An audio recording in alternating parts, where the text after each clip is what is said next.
She boarded like everyone else, same ticket, same seat, same right to be there. But within minutes, whispers turned into stares, and then, the flight attendant asked her to step aside. Why? Not because of what she did, but because of what she looked like.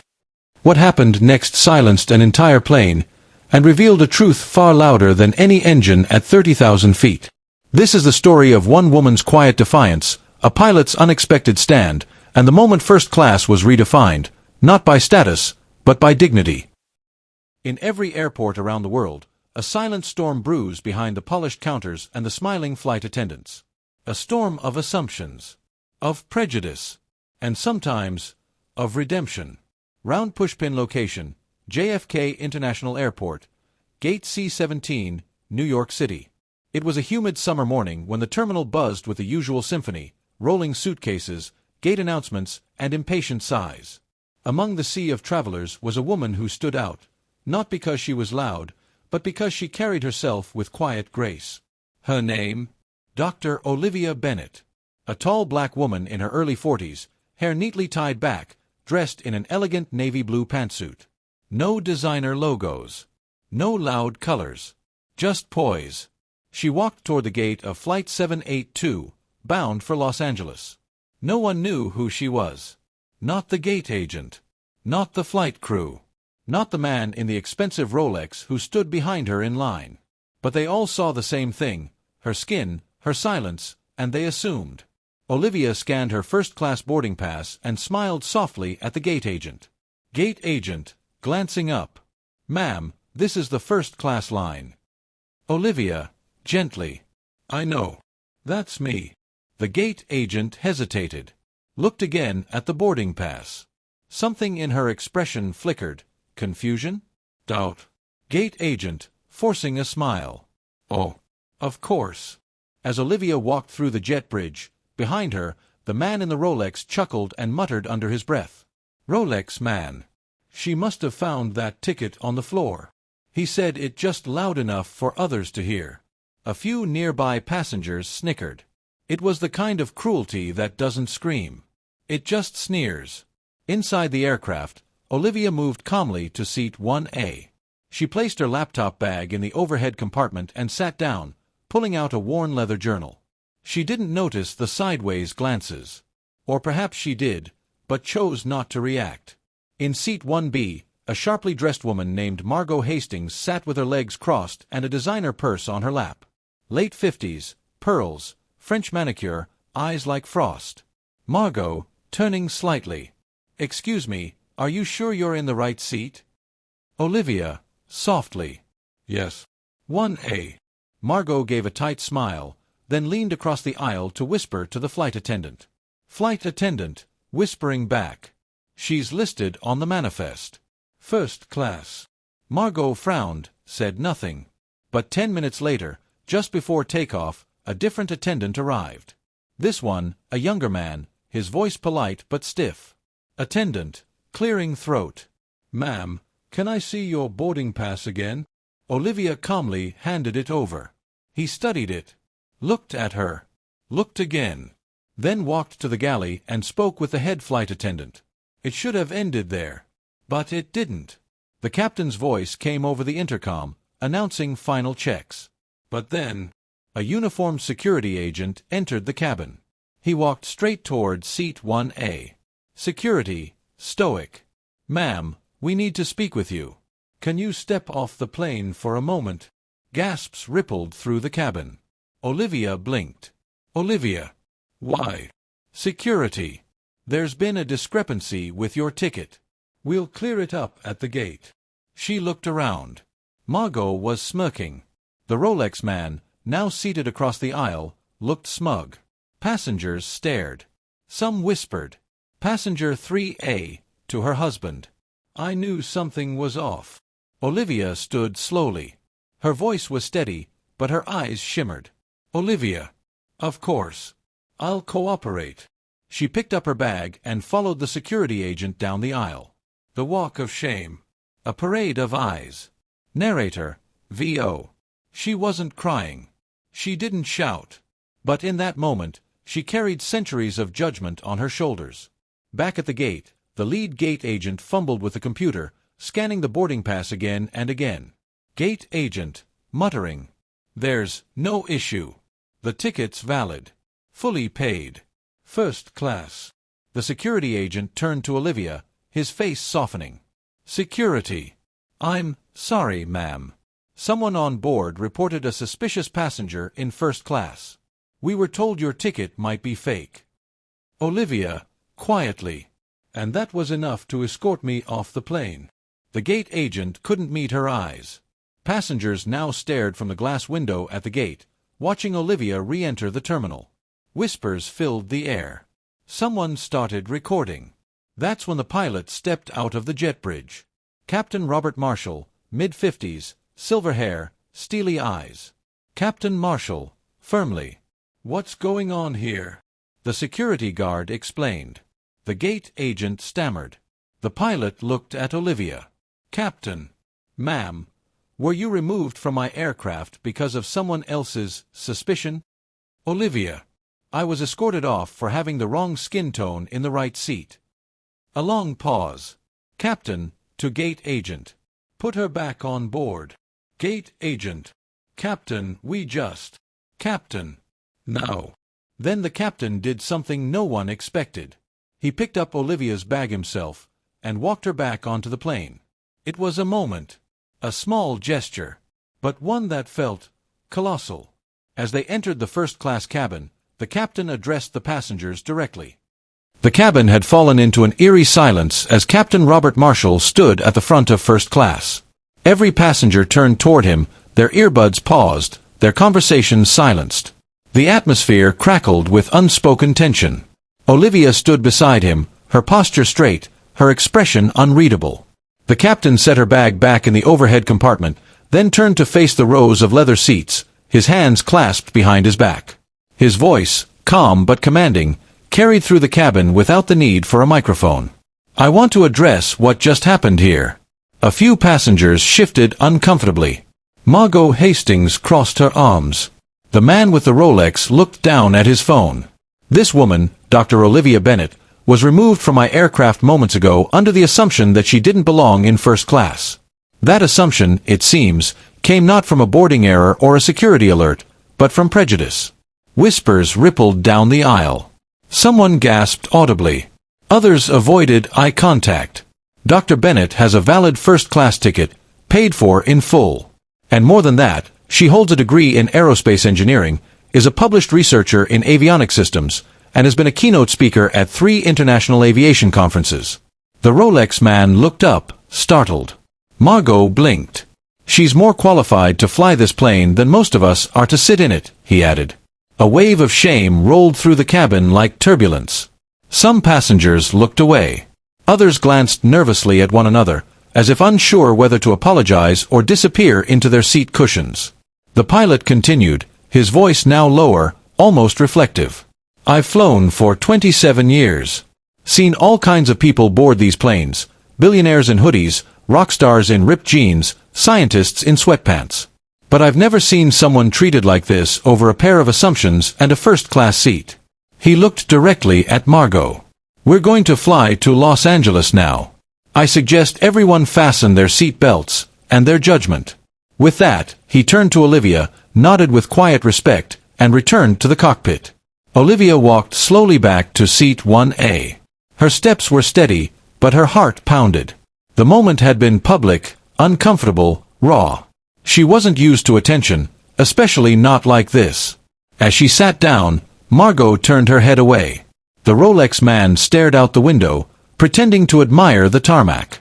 But across the aisle, a young girl, maybe 11 or 12, tugged her mother's sleeve and whispered loud enough to be heard. She's a scientist. That's so cool. Her mother smiled gently and nodded. Yes. Very cool. The engines roared to life.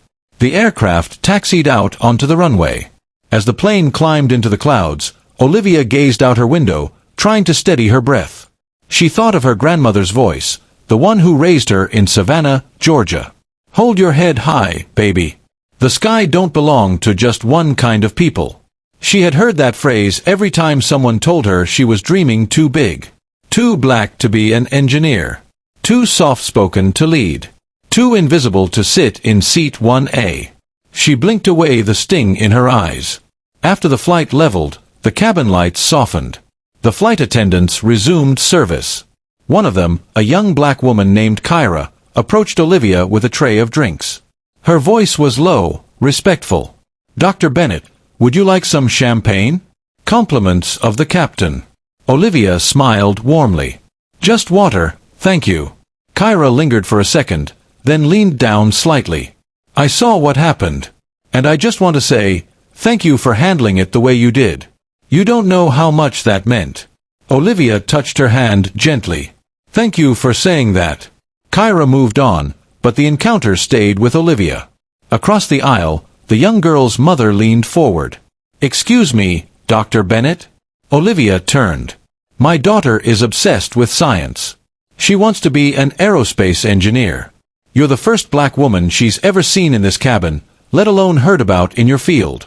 The little girl peeked over the seat, eyes wide. "Hi. I'm Layla." Olivia smiled. "Hi, Layla. You like airplanes?" "I love them. I want to design rockets one day. My teacher says I'm good at math, but some kids say that's weird." Olivia leaned slightly forward, her voice soft but certain. "It's not weird. It's powerful. Keep going, no matter what anyone says. The world needs your kind of brain." Layla beamed. Margot, seated beside Olivia, said nothing for nearly 2 hours. But as the cabin dimmed for quiet rest, she finally turned slightly. I misjudged you." Olivia glanced at her, expression neutral. "Yes, you did." Margot nodded slowly, eyes cast down. "My husband used to say I saw the world through a keyhole. Maybe it's time I opened the door." Olivia didn't answer right away. Then she said, almost gently, "That's up to you." The rest of the flight passed in silence. Olivia wrote in her journal, sipping her water. The Rolex man never met her eyes again. Layla occasionally peered at her through the seat crack, smiling shyly. The captain never spoke again over the intercom. He didn't need to. When the plane landed at LAX, applause unexpectedly erupted in the cabin. It wasn't for the landing. It was quiet, hesitant, but real, coming from the rows behind first class, where coach passengers had heard whispers of what had happened. Olivia stood, gathering her things. The overhead bin closed with a soft click. The pilot waited by the exit door. As she passed, he nodded. "Thank you for your patience, Dr. Bennett. And for your grace." Olivia nodded. "Thank you, Captain, for having a backbone." He chuckled. "Not my first time standing for what's right. But you made it worth it." She stepped off the plane into the warm California air, not as the woman who had been humiliated in front of strangers, but as the one who had taught an entire cabin what dignity looked like. And somewhere behind her, a little girl named Layla walked beside her mother, still clutching her notebook, scribbling the words she would never forget. Dr. Olivia Bennett. Seat 1A. Aerospace engineer. My hero. The sliding doors of LAX parted with a soft whoosh, and Olivia stepped into the arrival hall. Her heels clicked against the polished floor, the weight of the cross-country flight finally settling in her bones. Around her, people rushed in every direction. Families reuniting, chauffeurs holding signs, tourists scanning for luggage. It was the same chaos she'd seen 100 times. But today, everything felt different. Behind her, a voice called out, "Dr. Bennett." She turned. It was the flight attendant, Kyra, walking briskly in her heels, slightly out of uniform now that they were off the plane. Her eyes were wide with something between urgency and admiration. "I hope I'm not overstepping, but I wanted to ask, would it be okay if I shared what happened? I mean, just the facts. No names if you don't want. I think people need to hear about it." Olivia looked at her for a long moment. Kyra was young, early 20s, maybe. Still new to the system. Still raw. Still hopeful. "Why?" "Because someone like you sat in that seat and didn't flinch when the world tried to shove you out. And if someone like me had seen that when I was younger, maybe I'd have stood taller sooner." Olivia hesitated, then slowly nodded. "Tell the truth. And tell it with care." Kyra's face lit up. "Thank you. Really. As Kyra disappeared into the crowd, Olivia adjusted the strap of her laptop bag and walked toward the car service stand. Her phone buzzed. A text from her assistant. "Welcome to LA, Dr. B. Your driver's waiting outside. Hotel confirmed. Tomorrow's panel is at 10 a.m. She took a deep breath and stepped into the California sun. Later that evening, as twilight spread over the city, the story had already begun to ripple online. The headline wasn't from a major network. It came from a small aviation blog run by flight staff for flight staff. But it caught fire like a lit match in dry grass. Black woman removed from first class. Pilot walks her back on with dignity. Underneath, the article detailed the encounter in quiet, respectful terms. It didn't name her. But people began connecting the dots quickly. A few photos from the terminal leaked. Blurry. Grainy. But the image was unmistakable. A tall, composed black woman standing beside a white pilot, boarding pass in hand, surrounded by whispers. The post went viral. Within hours, Twitter exploded. Hashtag Seat 1A started trending. That woman is my new hero. Whoever she is. I hope my daughter reads about her one day. Imagine being so calm when the whole world doubts you. I would have lost it. Even the aviation industry took notice. A retired pilot tweeted, "Whoever that captain is, he did what many wouldn't." That's leadership. By midnight, the blog post had reached 2 million views. Meanwhile, in a modest room at the Intercontinental downtown, Olivia sat at the edge of her bed, a cup of tea steaming quietly beside her. Her suitcase remained unopened. Her shoes lay neatly by the door. The TV played muted news she wasn't watching. Her phone buzzed again, this time a call. She answered, voice calm. "Hello." The voice on the other end was gravelly but warm. "Dr. Bennett, this is Captain Marshall." She sat up slightly. "Captain, you didn't have to call." "I know. But I wanted to." There was a pause, soft static on the line. "I've been flying for almost 3 decades. Thought I'd seen it all. But what happened today, it hit me hard. I wanted to apologize again, not for what I did, but for what you had to endure in the first place." "You don't need to apologize for their assumptions," she replied. "You corrected them. That's what mattered." He was quiet for a beat. "I've been thinking a lot since we landed. I have a daughter. Mixed race. Just graduated flight school. If she were treated like that, I'd want someone to stand up for her too." Olivia softened. "Then she's lucky to have you. And the skies are lucky to have her." They spoke a few minutes longer, about turbulence, old planes, the smell of jet fuel, the odd brotherhood of flight. Then he said good night, and the call ended. She sat for a moment, staring out the window as the LA skyline glowed beneath the stars. In the quiet, Olivia opened her leather journal. She wrote only one sentence. "Sometimes the flight plan changes, but you still arrive where you were meant to be." The next morning, she arrived at the aerospace conference venue, stepping out of her car into a sea of badge-wearing engineers, executives, and students. No one seemed to recognize her at first, until they did. A young man in a blue MIT hoodie whispered to his friend, "Is that her?" By the time she reached the main hall, someone had updated the digital schedule on the projector. 10 a.m., keynote, Dr. Olivia Bennett. Topic, Dignity at 30,000 feet, What the Sky Teaches Us About Humanity. The title drew murmurs. The room filled quickly. Olivia stood backstage, mic in hand, heart beating steady. Her assistant approached. "They know," she said softly.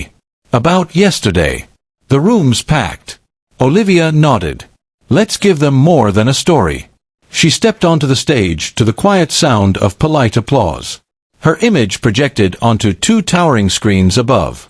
She stood still for a moment, took a breath, then began. "Yesterday, I flew first class from New York to LA. For a few minutes on that flight, some people believed I didn't belong.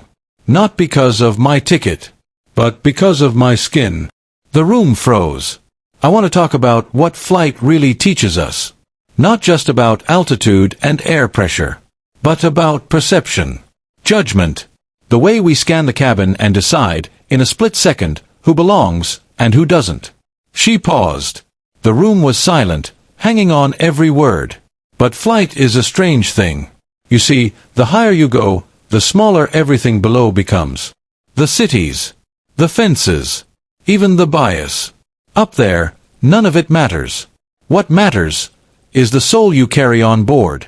People leaned forward in their seats. A few dabbed their eyes. So let me leave you with this: don't let anyone shrink your worth to fit their narrative. You were built for high altitudes. Sit in your seat. Buckle in. And when turbulence comes, ride it with grace. The applause started slowly, then erupted. A standing ovation. Dr. Olivia Bennet stood at the center of the stage, not just as an engineer or a speaker, but as a symbol of quiet revolution. A woman who had been judged in the sky, but had risen above it. The conference was over. A blur of panels, meetings, interviews. Olivia had spoken twice more, sat on an impromptu diversity roundtable, and had 3 new consulting offers by the end of the day. Her inbox overflowed. Her face was now attached to hashtags she never asked for. And yet, it wasn't the spotlight she was thinking about as she wheeled her suitcase into the quiet luxury of the VIP airport lounge. It was something else.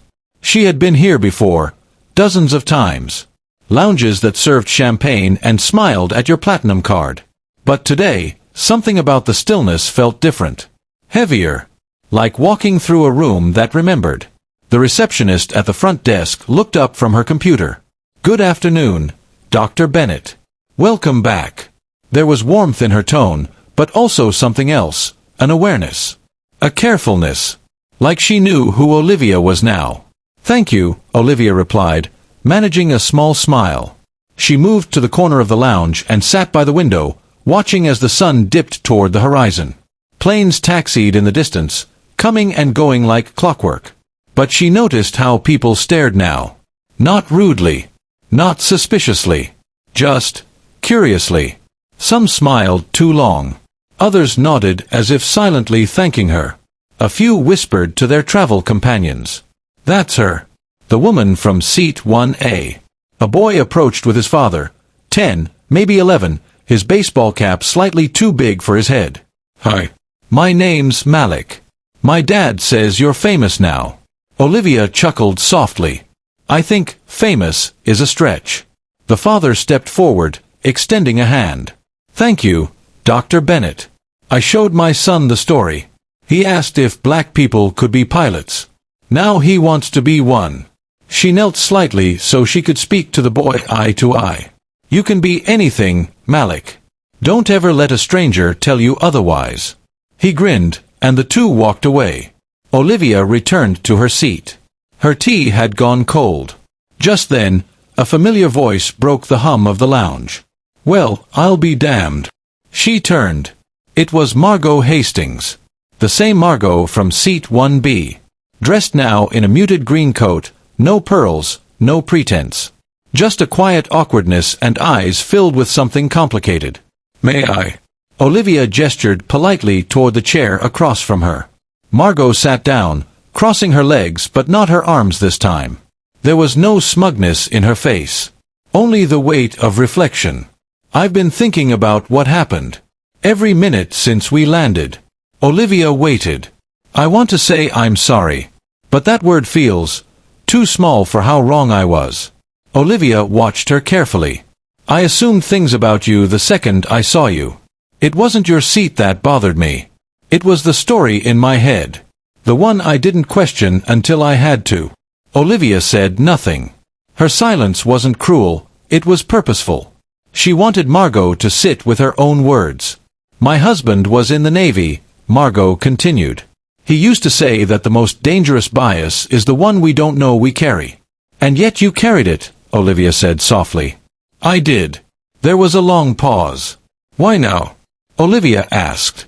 "Because I saw the video. And I saw how people look at you now. But more than that, I saw myself. In the background. Glaring. Whispering. Judging. And I hated it." Olivia's voice was calm, steady. "You weren't the only one judging me that day. But you were the closest. You spoke it aloud. You made it a question. Are you sure you're in the right seat? That wasn't curiosity. That was exclusion." Margot nodded slowly, guilt thick in her breath. I know. And I'm not asking for forgiveness. I just didn't want to disappear without saying something real. That's something, at least, Olivia said. It's not everything. But it's a start. Margot stood, reached into her purse, and pulled out a small card. It was handwritten. This is my contact. I've started volunteering at a scholarship fund for minority students entering aviation and engineering. If you ever want to collaborate, or just keep me honest. Olivia took the card, unsure if she'd ever use it, but knowing the gesture mattered. Thank you, she said quietly. Margot turned and walked away, leaving Olivia with a strange feeling, not quite closure, not quite reconciliation. Something in between. A shift. A possibility. At the gate, Olivia waited to board her return flight. First class again. Seat 1A again. This time, the gate agent scanned her pass with no hesitation. Welcome aboard, Dr. Bennett. Inside the aircraft, there was a new crew, a new set of passengers, but the same architecture. The same polished aisle. The same weight to that seat. As she placed her bag overhead and sat down, a man in the row behind her leaned forward slightly. Hey, just wanted to say, you handled everything with real grace. The whole world saw it. She smiled politely. Thank you. He hesitated. It's not fair you had to go through it. But because you did, some of us saw something we needed to see. Olivia turned to face him. That's the paradox, isn't it? We shouldn't have to suffer to become the lesson. But if the lesson sticks, maybe it's worth something. He nodded. As the plane began its ascent into the night sky, Olivia looked out the window. The city lights faded below like stars falling in reverse. Her reflection stared back at her from the glass, not viral, not victimized, not righteous. Just human. Flawed, exhausted, unyielding. She thought of her younger self, sitting at a desk with dreams too heavy for her shoulders. Of her grandmother's hands pressing a comb through her hair. Of being told she was too much and not enough in the same breath. And now, here she was. Not because she demanded space, but because she refused to give it up. The flight smoothed into quiet cruise. Flight attendants moved through the aisle. A little girl a few rows back pointed and whispered again, eyes wide. Mom, it's her. That's the lady from the story. Her mother smiled. Yes, baby. That's the lady who reminded the world what class really means. The seatbelt sign pinged softly overhead, and the cabin lights dimmed to a gentle amber glow. Olivia reclined slightly in seat 1A, her tray table folded neatly, her journal resting on her lap. She hadn't written a single word since takeoff.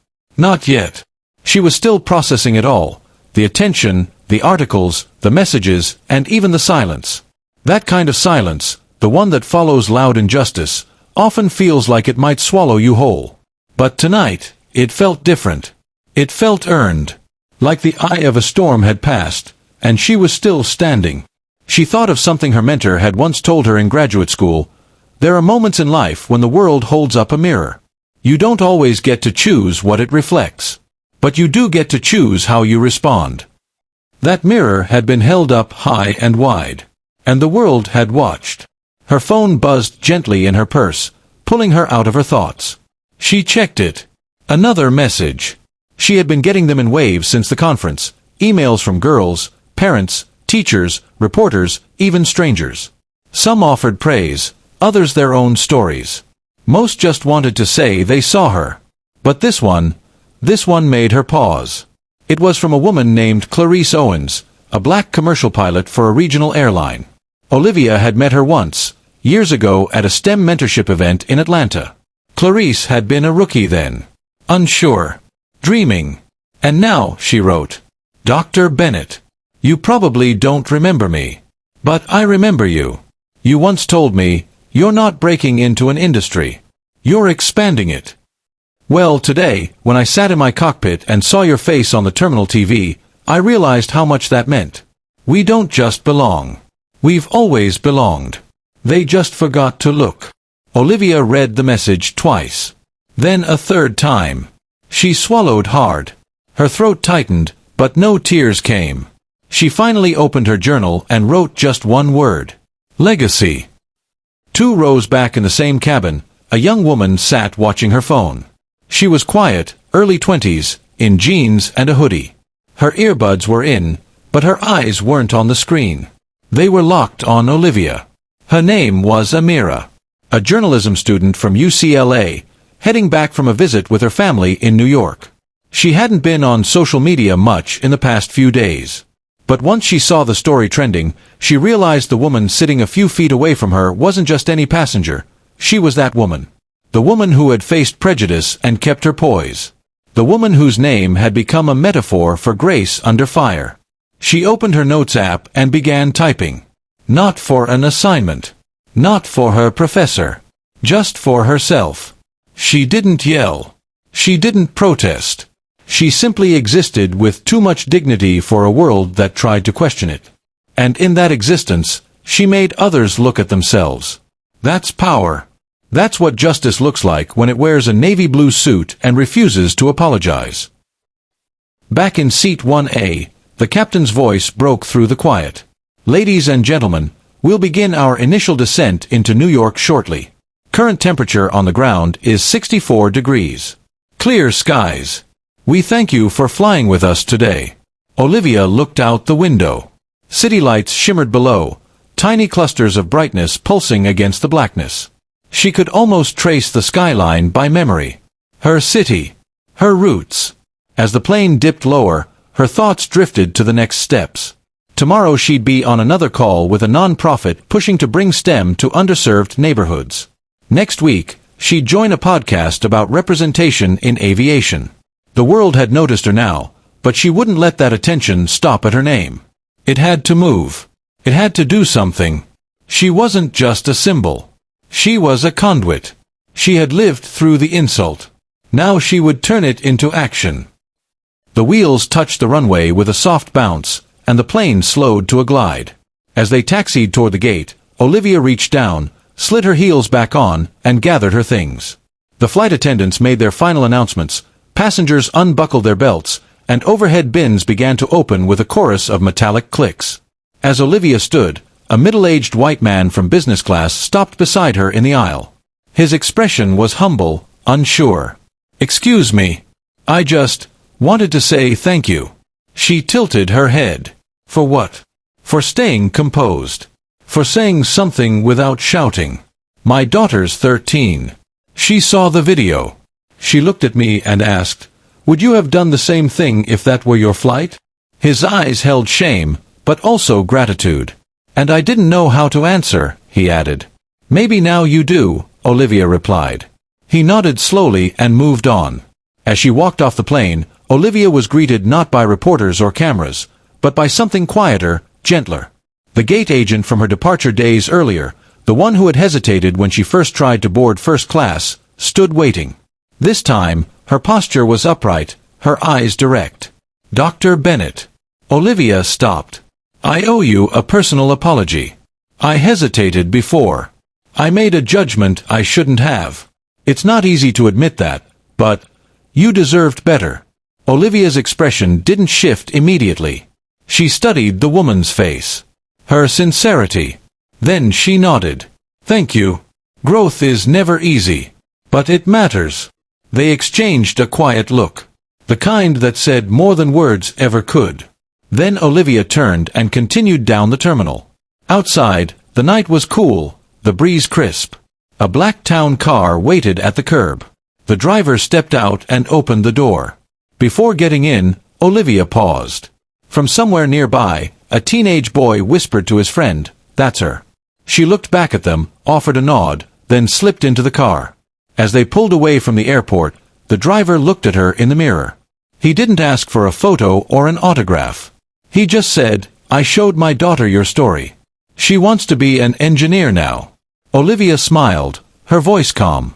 "Tell her she already is one." And then the car rolled into the night. A week had passed since Olivia's flight. The world had moved forward, as it always does. New headlines, new viral moments, new distractions. But the ripple she'd created hadn't stopped spreading. In classrooms, teachers used her story to talk about bias and resilience. In aviation circles, her name became shorthand for dignity under pressure. And in living rooms around the country, little girls, black, brown, and everything in between, sat at kitchen tables sketching dreams in the shapes of airplanes, rockets, and futures they now dared to believe in. But for Olivia Bennet, the storm was finally quiet. She had turned down interviews from major outlets. She had no interest in being commodified. She wasn't a headline. She was a human being. And humans get tired.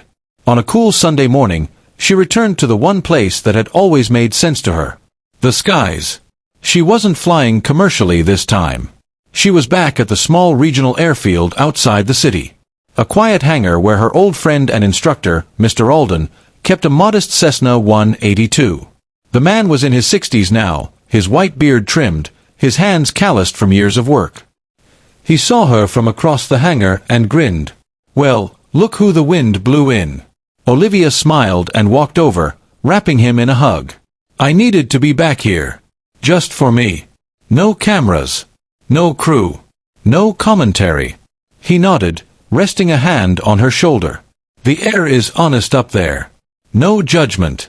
No ego. Just you, gravity, and the choices you make." They fueled the Cessna in silence, moving like old dance partners who didn't need music to find the rhythm.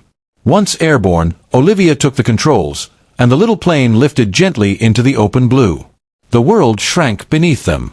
The city, the noise, the labels. All of it melted into tiny shapes and colors as they climbed above the clouds. Mr. Alden leaned back in the co-pilot seat, his eyes closed, trusting her completely.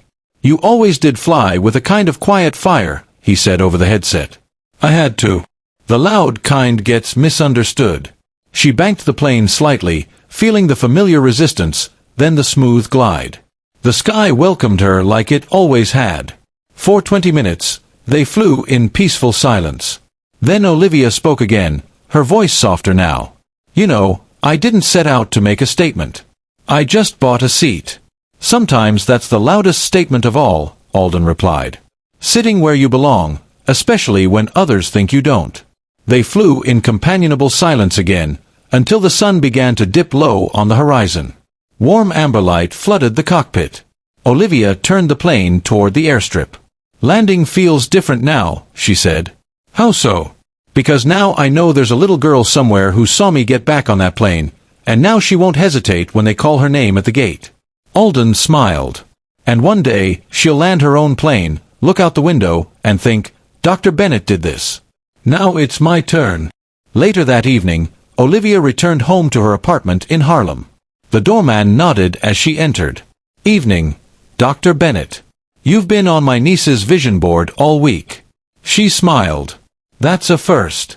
Inside, her apartment was quiet. Cozy. The walls lined with books and old flight maps. On the mantel above her fireplace sat two things: a framed photo of her grandmother, and a faded copy of her first engineering textbook, its corners dog-eared from nights of hopeful scribbling. She lit a candle, poured a cup of tea, and finally allowed herself a moment of stillness. On her desk sat a stack of letters. Actual letters. Handwritten. Postmarked from states across the country. She picked one at random and opened it. "Dear Dr. Bennet. My name is Simone. I'm 14 and want to be a pilot. When I saw what happened to you, I was really mad. But then I saw how you handled it. You didn't yell or cry. You just stood tall. My mom said, 'That's what strength looks like.' Now I want to be that kind of strong too. Thank you for not leaving that plane. Thank you for sitting in your seat." Olivia folded the letter carefully and placed it next to her journal. She opened the journal one last time and wrote, "Dignity isn't about silence. It's about staying in your seat when the world tells you to move. And doing it without lowering your voice, your gaze, or your worth." She looked out the window, up at the sky, now painted with stars. A quiet voice inside her whispered, "You didn't ask for the moment. But you met it." And somewhere above her, in the sky she'd always trusted, a flight passed overhead, just another plane, full of strangers, full of stories. And in seat 1A, perhaps someone now sat a little taller, a little prouder, because of her. Because when the world tried to shrink her, Olivia Bennet stayed exactly where she belonged. Not just in first class, but in the history of quiet, unshakable grace. If this story moved you, Don't let it end here. Share it. Because someone out there is being told they don't belong. And your voice might be the one that reminds them they do. Subscribe for more true stories that challenge prejudice, reveal courage, and remind us what dignity really looks like.